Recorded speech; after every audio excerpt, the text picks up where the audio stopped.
मैंने कहा वो प्यार के रिश्ते नहीं रहे।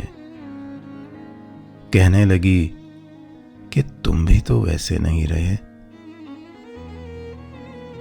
पूछा घरों में खिड़कियां क्यों खत्म हो गईं। बोली कि अब वो झांकने वाले नहीं रहे। अगला सवाल था कि मेरी नींद क्या हुई। बोली तुम्हारी आंख में सपने नहीं रहे। आखिर वो फट पड़ी कि सुनो अब मेरे सवाल।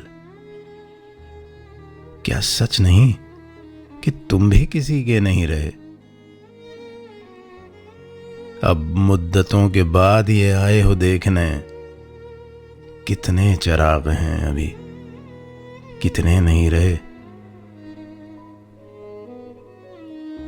मैंने कहा कि मुझे तेरी यादें अजीज थीं, उनके सिवा कभी कहीं उलझे नहीं रहे।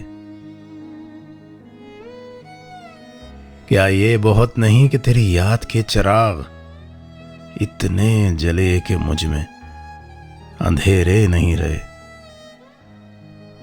कहने लगी तसल्लियां क्यों दे रहे हो तुम, कि अब तुम्हारी जेब में वादे नहीं रहे।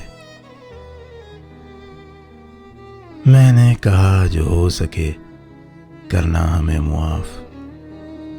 तुम जैसा चाहती थी हम ऐसे नहीं रहे। हम इश्क के गदा तेरे दर तो आ गए, लेकिन हमारे हाथ में कासे नहीं रहे।